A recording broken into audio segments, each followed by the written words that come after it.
Welcome. I'm Dr. Owen Anderson, and we're continuing in a series about the moral law. We have a video introducing the idea of the moral law. Now we're going to go through each of the moral laws, and one of the tools we're going to learn while we're doing this is how to derive a moral law. So this video is about that. How do we derive a moral law? What does that even mean, to derive a moral law? Well, a couple things. Let me go run through what that means, and I'll give an example from the first moral law. But then also look at an objection to the whole idea of having a moral law from the nature of things. So first, what does it mean to derive a moral law? Well, we end up with the moral law. And again, moral law is describing what we must choose, what we must do in order to achieve the good. So we have a moral law. We show how it's grounded in a fundamental feature of human nature. And that upon analysis of that feature, we get to the moral law. So the moral law is grounded in human nature. It's describing what we need to do in order to achieve the good. Now, an example from Moral Law 1.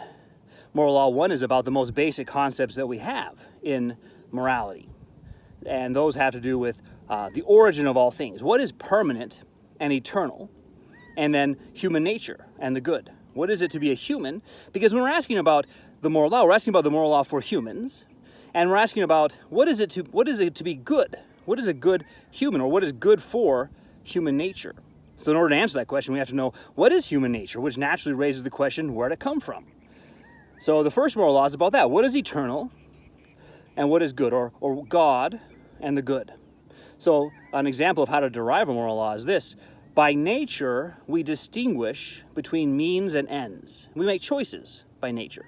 And when we're making choices, we're distinguishing between means, something we choose to get to something else, and an end, something we want for its own sake. And there could be levels of ends. There could be something that's an approximate end, but it's really a means to some other further end.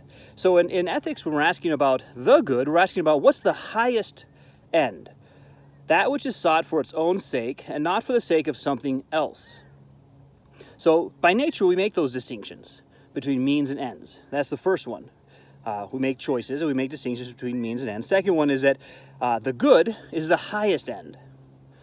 And the highest end is based on human nature. What is it to be a human?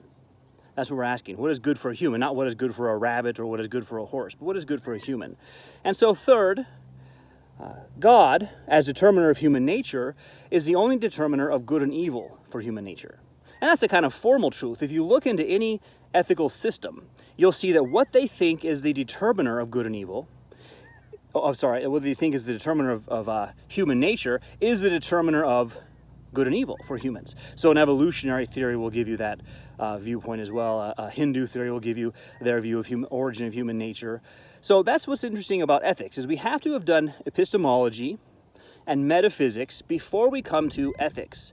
You have to know how you know things, that's epistemology, before you ask, how do I know what is good? If you haven't done that, then you won't be able to do ethics. And that's one problem that comes up in ethics. A lot of people are operating on moral intuitions.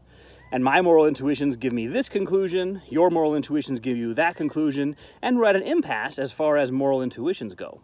So we have to have done epistemology to learn what is reason and how reason comes to have knowledge, and then metaphysics. We have to have done metaphysics where we come to see what is eternal, what has existed from eternity, and show that only God is eternal. So having done metaphysics, to show that only God is eternal, we'll be able to show that, having gone through the proofs to show the material world is not eternal, the human soul is not eternal, only God is eternal, we'll be able to then see God as a creator of human nature is the only determiner of good and evil for mankind. So that's the derivation from making choices, distinguishing between means and ends, and the good is the highest end based on human nature, and then the origin of human nature, deriving that, the final one being the moral law. God as a creator of human nature is the determiner of good and evil for mankind. So that's an example of what it means to derive a moral law. Now there's a well-known important objection in philosophy that says this: you can't derive an is from an ought, an ought from an is. Right? So the moral law might sound like that. You're going from nature to what people ought to do, which is true in one sense. So what's the problem? Well, those are different categories, right? So you can't go from one kind of thing to another kind of thing. That was like apples and oranges. And someone can say, just because something is this way doesn't mean it ought to be that way. In fact, in ethics, what we're studying is that how things ought to be is different than what they are, right? People aren't doing what they should do, so it ought to be different. So it seems like ethics and metaphysics might be just completely different kinds of things. But really what we're doing is something a little different. In one way, we're showing how the is and the ought collapse at the basic level. In one way, we're just using an is. God is the determiner of good and evil for human nature, because God is the creator of human nature.